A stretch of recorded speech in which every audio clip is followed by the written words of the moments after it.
ಹಣ ದುಬಾರಿ ಎಂದು ವಿಮಾನದಲ್ಲಿ ಊಟ ಮಾಡದ ಸೈನಿಕರು. 2 ನಿಮಿಷ ಸಮಯವಿದ್ರೆ ಇದನ್ನ ತಪ್ಪದೆ ಕೇಳಿ. ವಿಮಾನದಲ್ಲಿ ನನ್ನ ಜಾಗದಲ್ಲಿ ಕುಳಿತೆ. ಡೆಲ್ಲಿ ತಲುಪಲು 5-6 ಗಂಟೆಗಳ ಪ್ರಯಾಣ. ಒಂದು ಉತ್ತಮವಾದ ಪುಸ್ತಕ ಓದುವುದು, 1 ಗಂಟೆ ನಿದ್ರೆ ನನ್ನ ಪ್ರಯಾಣದ ಕಾರ್ಯಕ್ರಮ. ವಿಮಾನ ಹೊರಡೋದಕ್ಕೆ 5 ನಿಮಿಷಗಳ ಮುಂಚೆ ನನ್ನ ಅಕ್ಕಪಕ್ಕದ ಸೀಟುಗಳಲ್ಲಿ 10 ಜನ ಯೋಧರು ಕುಳಿತುಕೊಂಡಿದ್ರು. ವಿಮಾನ ತುಂಬಿತ್ತು. ಕಾಲಕ್ಷೇಪಕ್ಕೆ ನನ್ನ ಪಕ್ಕದಲ್ಲಿ ಕುಳಿತ ಯೋಧನನ್ನ ಎಲ್ಲಿಗೆ ಪ್ರಯಾಣ ಎಂದು ವಿಚಾರಿಸಿದೆ.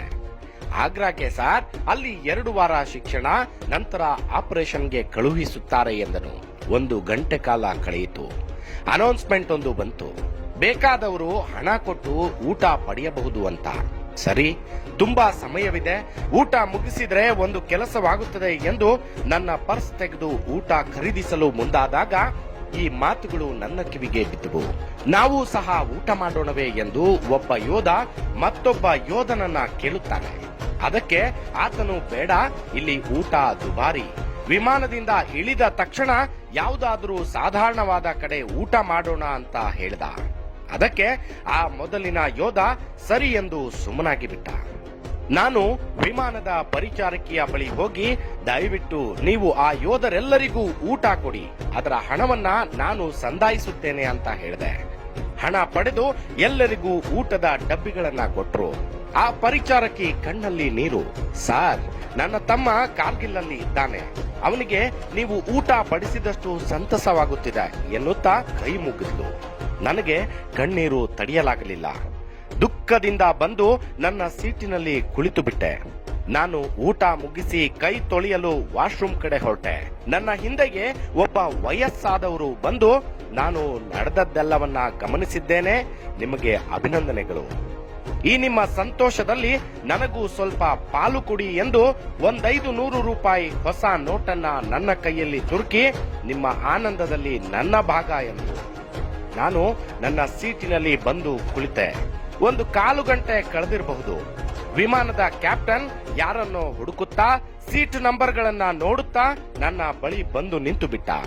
ನನ್ನನ್ನ ನೋಡಿ ಮುಗುಳು ನಗೆ ಬೀರುತ್ತಾ, ನಿಮಗೆ ಶೇಕ್ ಹ್ಯಾಂಡ್ ಕೊಡಬಹುದೇ ಅಂತ ನನ್ನ ಕೈ ಕುಲುಕಿದ್ರು. ನಾನು ನನ್ನ ಸೀಟಿನ ಪಟ್ಟಿಯನ್ನ ಕಳಚಿ ನಿಂತುಕೊಂಡೆ. ಆತನು, ನಾನು ಹಲವು ವರ್ಷ ಪೈಲಟ್ ಆಗಿ ಕೆಲಸ ಮಾಡಿದ್ದೇನೆ, ಆಗ ಯಾರೋ ಒಬ್ಬರು ನಿಮ್ಮ ಹಾಗೆ ಊಟ ಕೊಡಿಸಿದ್ರು, ಅದು ನಿಮ್ಮಂತ ಜನರ ಪ್ರೇಮದ ಕುರುಹು, ನಾನು ಅದನ್ನ ಎಂದೆಂದಿಗೂ ಮರೆಯಲಾರೆ ಎಂದನು. ಸಹ ಪ್ರಯಾಣಿಕರೆಲ್ಲ ಚಪ್ಪಾಳೆ ತಟ್ಟೋ ಮೂಲಕ ತಮ್ಮ ಸಂತೋಷವನ್ನ ವ್ಯಕ್ತಪಡಿಸಿದ್ರು. ನನಗೆ ತುಂಬಾ ಸಂಕೋಚವಾಯಿತು.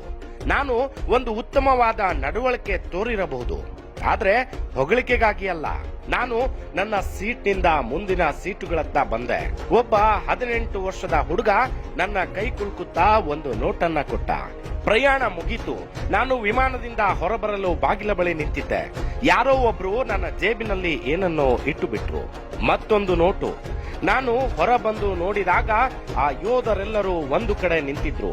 ನಾನು ಬೇಗ ಅವರ ಹತ್ರ ಹೋಗಿ ವಿಮಾನದಲ್ಲಿ ಸಹ ಪ್ರಯಾಣಿಕರು ಬಲವಂತದಿಂದ ನನಗೆ ಕೊಟ್ಟ ಹಣವನ್ನ ಜೇಬಿನಿಂದ ತೆಗೆದು ಅವರಿಗೆ ಕೊಡುತ್ತಾ, ನೀವು ನಿಮ್ಮ ಶಿಕ್ಷಣ ನಡೆಯುವ ಊರು ತಲುಪುವ ಮುಂಚೆ ಏನನ್ನಾದರೂ ತಿನ್ನಲು ಪ್ರಯೋಜನವಾಗುತ್ತದೆ. ನೀವು ನಮ್ಮ ದೇಶವನ್ನ ರಕ್ಷಿಸಲು ಪಡುತ್ತಿರುವ ಶ್ರಮದ ಮುಂದೆ ಈ ನಮ್ಮ ಸಹಾಯ ಬಹಳ ಬಹಳ ಚಿಕ್ಕದು.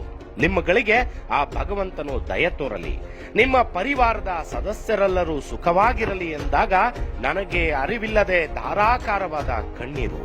ಆ 10 ಜನ ಯೋಧರು ಸಹ ಪ್ರಯಾಣಿಕರ ಒಲವನ್ನ ಸೂರೆಗೊಂಡಿದ್ರು.